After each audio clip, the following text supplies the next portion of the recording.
माँ, आजकल आपके तो खर्चे बढ़ते ही जा रहे हैं।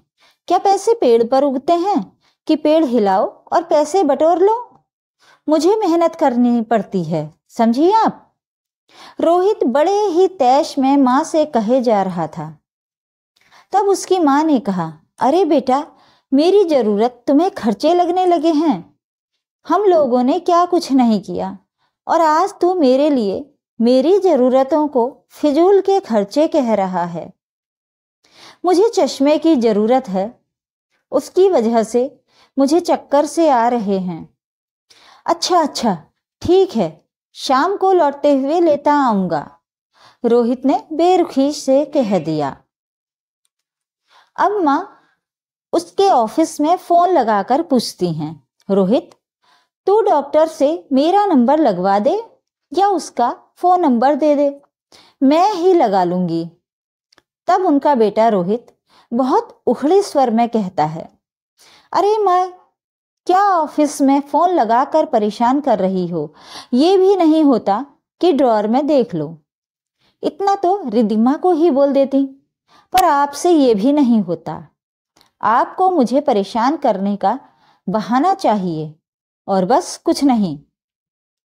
बेटा बेटा सुन तो मेरी पूरी बात। वो पूरी बात ही नहीं कह पाती और वो फोन रख देता है और उनकी बहू से वे कुछ बोलें, उनकी कहाँ इतनी मजाल। रोहित ने घर में बहू को सिर पर इतना चढ़ा लिया कि उससे रमा जी को बात करना ही पसंद नहीं करती। वो तो एक की चार सुनाने वालों में से थी। खैर, उनका सिर दर्द से फटा जा रहा था।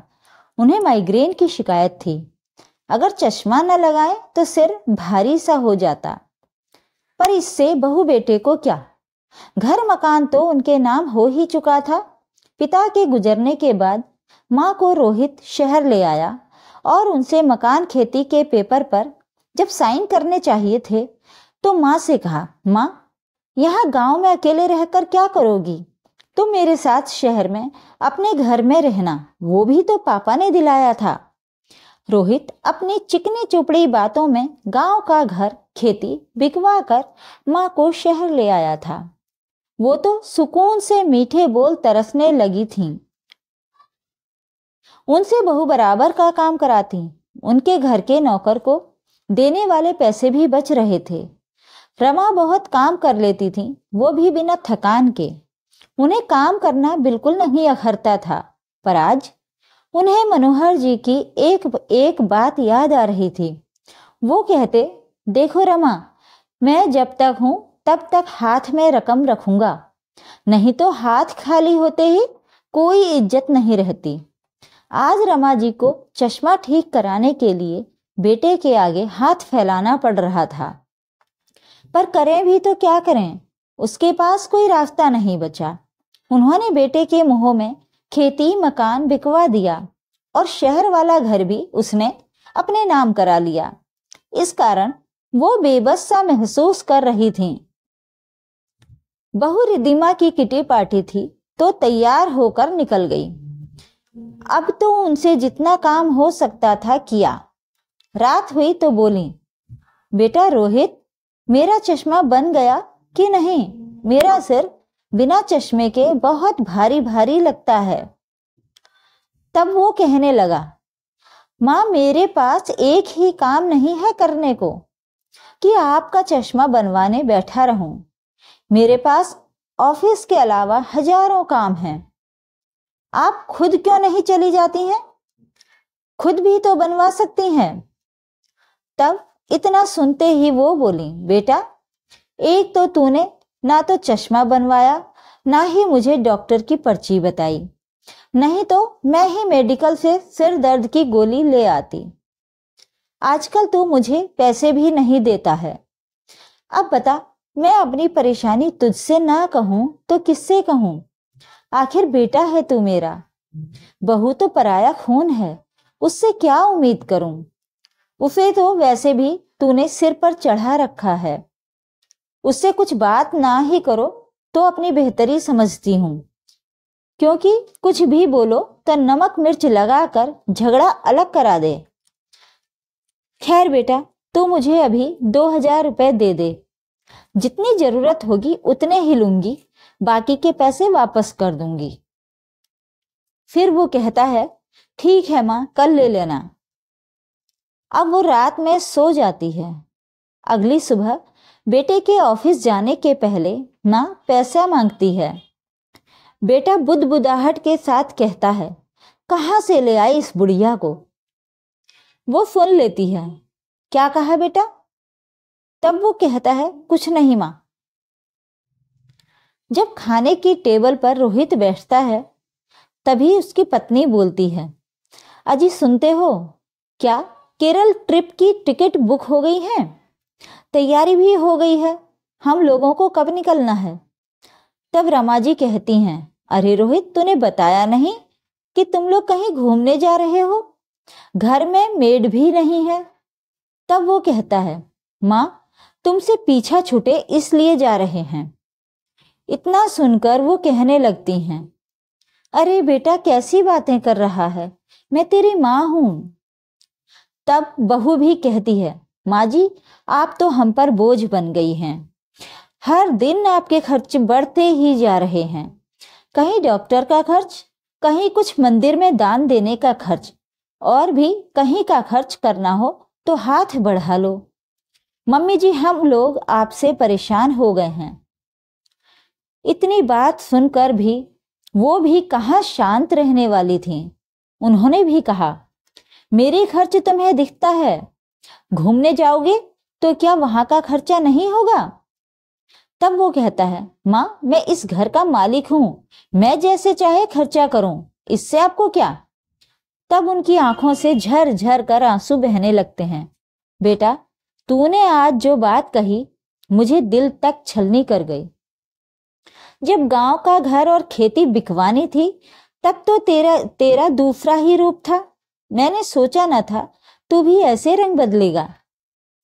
वो दोनों उन्हें अकेला छोड़ निकल जाते हैं।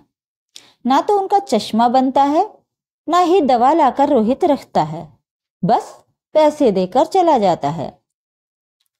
पड़ोस से सुरेश चाबी देने आता है। जैसे ही डोर की बेल बजती है वो दरवाजा खोलती हैं। उसी समय कुछ बोल ही नहीं पाती हैं और चक्कर खाकर गिरने वाली ही होती हैं। तभी सुरेश उन्हें संभालता है। उन्हें चेहरे पर पानी मारकर सोफे पर बिठाता है और फोन करके वो अपने दोस्त से दवाई मंगवा कर देता है। थोड़ी देर बाद उनसे पूछता है, आंटी जी आपकी ऐसी हालत कैसे हो गई? तब वो रोते हुए कहती हैं, मेरे बेटे ने गांव का घर और खेती बेच दी और ये मकान भी मेरे से अपने नाम करा लिया। अब मैं क्या करूं? मैं उसके ऊपर बिल्कुल से आश्रित होकर रह गई हूं। अब वो मेरी एक नहीं सुनता है। तब सुरेश कहता है, आंटी जी आप चिंता ना करें, मैं वकील हूं, आप चाहें तो अपना घर वापस ले सकती हैं। ये नया कानून बना है कि बेटा यदि बूढ़े माँ बाप की देखभाल न करें और दुर्व्यवहार करें तो आप मानसिक प्रताड़ना का केस लगा सकती हैं और आप अपना घर अपने नाम वापस ले सकती हैं। अब उन्हें सुरेश की बात समझ आ जाती है। इस तरह वो रोहित के खिलाफ केस लगा देती हैं। सुरेश उनका चश्मा भी बनवा देता है। उनकी कानूनी प्रक्रिया होने में थोड़ा बहुत समय लगता है। अब रोहित और उसकी पत्नी वापस लौटते हैं तो मां को कमजोर न पाकर बहुत आश्चर्यचकित रह जाते हैं। उन्हें लगता है कि उनकी मां दुखियारी होकर बिस्तर पर पड़ी मिलेंगी। पर कुछ समय बाद जब कोर्ट से कागज आते हैं तो वो बेटों को देती हुई कहती हैं, रोहित ये लो कोर्ट से तुम्हारे लिए नोटिस है कि मकान मेरे नाम कर दो, क्योंकि मैंने तुम पर केस फाइल किया है।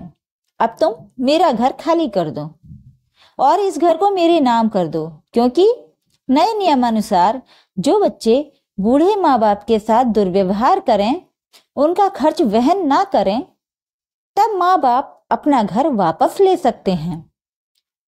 तब रोहित एकदम चिल्लाते हुए कहता है, ये कैसे हो सकता है? कि आपके घर पर नामांकन तो मेरा है।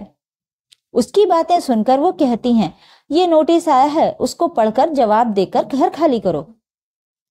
तब रोहित ने कहा, माँ, ये आप कैसे कर सकती हैं? आखिर मैं आपका बेटा हूं, खून हूं। कोई माँ ऐसा कैसे कर सकती है? तब वो कहती हैं, तुम अपनी करनी भूल गए? तुमने मेरे साथ क्या क्या किया? मुझे एक एक पैसे का मोहताज बना दिया। इतने में रोहित कहने लगा, माँ, आपका अकेले कैसे चलेगा? माँ देखना, एक दिन आपको मेरी ही जरूरत पड़ेगी। उसकी माँ रमा जी कहती हैं, ऐसी औलाद से तो बे औलाद होना अच्छा है। अगर मैंने तेरे पापा की बात मानी होती तो ये दिन न देखना पड़ता। उनका मानना था कि जब तक हाथ में पैसा है तब तक तुम्हारी पूछ है। मैं ही उनकी बात को न समझी और तेरी मीठी मीठी बातों में आ गई। यदि तेरी न सुनते कितना अच्छा होता।